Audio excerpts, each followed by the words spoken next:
Hi friends, ಎಲ್ರಿಗೂ ನಮಸ್ಕಾರ. Very good morning friends. ಇವತ್ತಿನ ಸಂಚಿಕೆಯಲ್ಲಿ ತುಮಕೂರಿನ ಬಗ್ಗೆ ನಾವು ತಿಳಿದುಕೊಳ್ಳಲು ಹೊರಟಿದ್ದೀವಿ. Yes, it's time to know about Tumakuru. Tumakuru ನಗರ ಯಾವುದಕ್ಕೆಲ್ಲ ಫೇಮಸ್ಸು? ತುಮಕೂರು ನಗರದ ವಿಶೇಷತೆ ಏನು? ತುಮಕೂರು ನಗರ ಬೆಂಗಳೂರಿನಿಂದ ಎಷ್ಟು ದೂರ ಆಗುತ್ತೆ? ತುಮಕೂರಿನಲ್ಲಿ ಏನೆಲ್ಲ ಇದೆ, ಹೇಗೆಲ್ಲ ಇದೆ ಅನ್ನೋದನ್ನು ಇವತ್ತಿನ ಸಂಚಿಕೆಯಲ್ಲಿ ಸಂಕ್ಷಿಪ್ತವಾಗಿ ತಿಳಿದುಕೊಳ್ಳೋಣ ಬನ್ನಿ. ತುಮಕೂರು ಕರ್ನಾಟಕದ ರಾಜಧಾನಿ ಬೆಂಗಳೂರಿನಿಂದ ಸುಮಾರು 70 ಕಿಲೋಮೀಟರ್ ದೂರದಲ್ಲಿರುವ ಒಂದು ಸಣ್ಣ ಕೈಗಾರಿಕಾ ನಗರವಾಗಿದೆ. ಈ ಪಟ್ಟಣದಲ್ಲಿ ಕಂಡುಬರುವ ಹಲವಾರು ತಾಳೆಯ ಮರಗಳಿಂದ ಇದನ್ನ ತೆಂಗಿನ ನಗರ ಎಂತಲೂ ಕರೆಯಲಾಗುತ್ತೆ.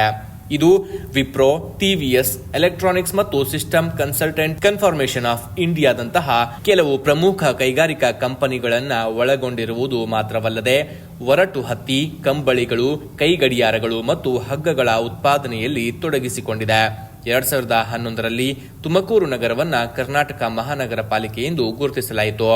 ತುಮಕೂರಿನ 10 ತಾಲೂಕುಗಳಾದ ತುಮಕೂರು, ಶಿರಾ, ತುರುವೇಕೆರೆ, ಕುಣಿಗಲ್, ತಿಪಟೂರು, ಮಧುಗಿರಿ, ಕೊರಟಗೆರೆ, ಚಿಕ್ಕನಾಯಕನಹಳ್ಳಿ, ಗುಬ್ಬಿ ಮತ್ತು ಪಾವಗಡ ಇವೆಲ್ಲದರ ಜಿಲ್ಲಾ ಕೇಂದ್ರವು ತುಮಕೂರು ನಗರದಲ್ಲಿದೆ.